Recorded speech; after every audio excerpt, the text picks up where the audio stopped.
Imagine this. You're standing on a battlefield and you're surrounded by the colors of red. Red, like the blood of all the people who hurt you. Black, like the souls of those who left you in difficult times. And brown, like the dirt of your past that's keeping you away from realizing your dreams. Apart from these colors, you're surrounded by nothing more or less than emptiness and the breeze of defeat. And there you are, standing alone in a destroyed armor. There is no one around you. You keep looking for someone, something in the distance, but in vain. The only sound you hear right now is the eerie silence, until boom, a shot. Yet you're barely standing on your feet. You feel yourself sink deeper into the ground, more and more with every breath that now feels like an eternity. Your knees begin to shake and you cannot control this. Boom, another one. What are you doing here? You start asking yourself, why me? I cannot take this anymore. I'm completely alone. Your armor, once so strong and indestructible, falls off of you, and you're left with nothing but a poor cloak. What's happening? Boom! And there you are. You feel your knees buckle. But just before you hit the ground and turn into ash, you try to walk, try to take another step. Yet that baggage that you've been carrying for too long is keeping you away. Now that all your armor and the masks that you wore have fallen off of you, you feel as defenseless, helpless and small as a child. When you're on the verge of collapsing, on the verge of giving up, postponing the inevitable, stumbling on emptiness, you decide to have the final look at yourself. And suddenly, you see a spark around your heart. You're filled with massive emotion, yet you know it has always been inside of you. Suddenly, things are more clear. You're no longer standing in an armor. You no longer have a poor, mournful cloak. But you wear a beautifully handmade suit that's just complementing your real values, showing you your true face and who you really are. That new power has allowed you to stand up and stay firmly on your feet. It was hope, hope. That's what allowed you to raise from your ashes. That's what dies at the end. The moment we are broken down to the core by life and the people, we are left with nothing but the essentials. The source of our life, the pure, real power of our existence. It is called the power of your inner child. Ladies and gentlemen, my name is Oliwia Ryngiel and I'm a 17-year-old ordinary girl. There are no monuments dedicated to me yet, and my name will eventually be forgotten. But I've come here to share several ideas with you and perhaps inspire you to look beneath all the armor and masks we wear and the walls we built around each other when standing on a battlefield in order to survive. You see, I believe that within each of us lies a special gift. We all have a sleeping superhero that's merely waiting for the day that we decide to wake up and claim our birthrights to turn our desires into something real. Whether you come from a rich family, whether you were a school dropout, an extremely intelligent student, conscious or unconscious of it, we all share one thing in common. We all have been children. On our path to personal fulfillment, we are and will be broken down by life many times. Life has the tendency to take everything away from us. Everything, in order for us to bump into a wall and see where we are standing. The worst feeling ever, worse than remorse or hate, is the feeling of emptiness. But you see, the thing with emptiness is that an empty field is the best foundation to build upon, because nothing is sure and you can do whatever you want to if you know how. We are looking for ourselves where we shouldn't be looking, in the past or in the future. We often hold on to our past selves as to reassure ourselves of the good times, perhaps the times where we are 10 kilos lighter. The same goes for the future. When we are in denial of our present, we, for example, imagine ourselves with the partner that passed away, while simultaneously losing our life in the present. Now, when blindly walking through life, ignoring all the signs that life puts on our path, we shouldn't be surprised when we bump into a wall.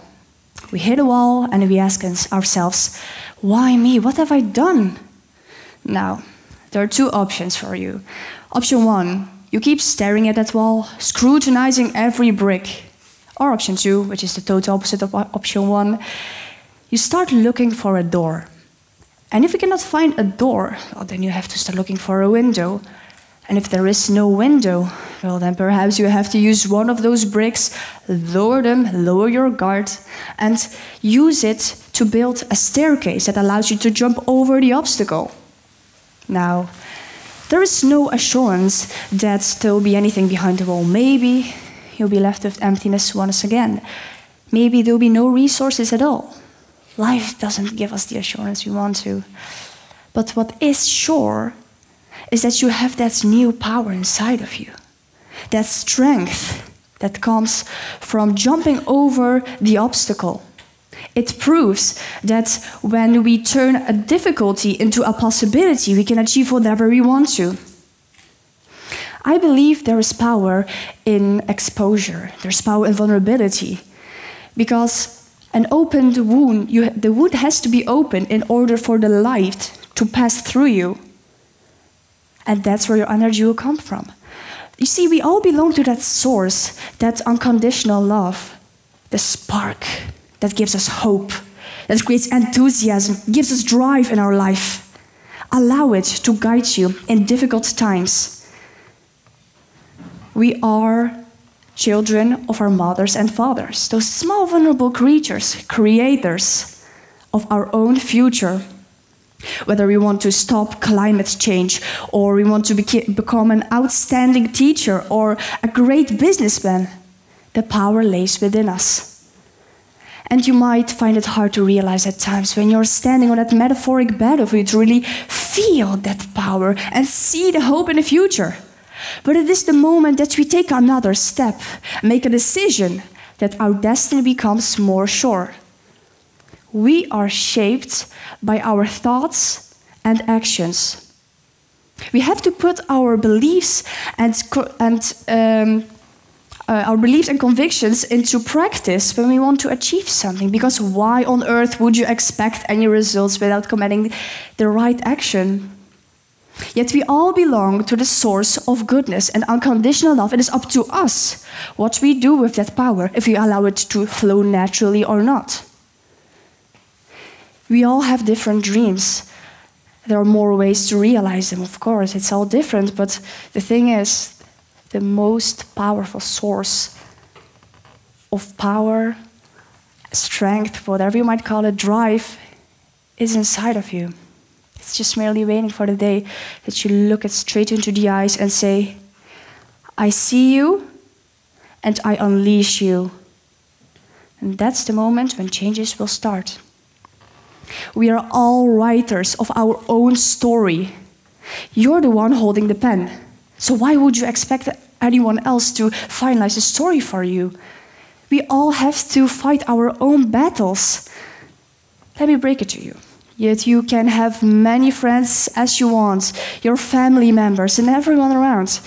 In order to finalize a chapter, you have to be the main character of your own story, the superhero of your own life. And yes, life is not easy. If life would be easy, we wouldn't need that strength to survive, right? Another thing is, if life would be easy, we wouldn't need the strength to survive. So therefore, we need that difficulties to turn them into possibilities and take the best out of life.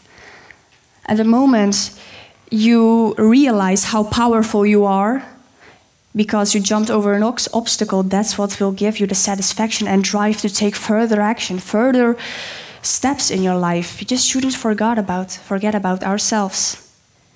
It doesn't matter who you are, what family you come from, or whatever you had to do in order to survive. We all stay the children of our fathers and mothers. I know it's difficult when being surrounded by nothing more than emptiness. God, it's not easy. But does it have to be easy? Does it really have to be easy for you to really see how strong you are? No, of course not. In order for you to realize your dreams, you have to do more than other people.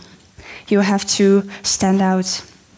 Once again, allowing that light to guide you. Yes, we do belong to the source of goodness. I could name hundreds of great and successful people. But in fact, there is a great person in each of us, and it's just waiting for the day that we unleash it. Your life purpose is to become more of who you already are and fulfill the highest, truest expression of yourself as a human being. We are made for greatness. Yes, it's not easy to realize, it takes time, but I believe that everything happens for a reason. The source, Allah, God, or whatever you might believe in, is too intelligent to allow coincidences to occur. So, we all have that pure-hearted child inside of us. What would your 9-year-old self, that inner child of you, say to you right now? Would it be proud? Would it be ashamed of you? Would it have done things differently? Or would it just give you a hug? We often seek ourselves in someone else's arms, and we want affection. We want that assurance that life doesn't want to offer us. But in fact, all we really need is ourselves. Therefore, we have to complete ourselves first to start a healthy relationship, start a healthy life. We have to nurture our child, our inner child, and own it, so that the once "why me" becomes a "try me," and boom, determination strikes you. Dare to be pure, dare to claim that power of your inner child and turn your dreams into something real, because the power is stored underneath all the layers that we built. All I can say right now is, believe that your legs are going to hold you when standing on a battlefield, and keep moving forward, owning who you truly are.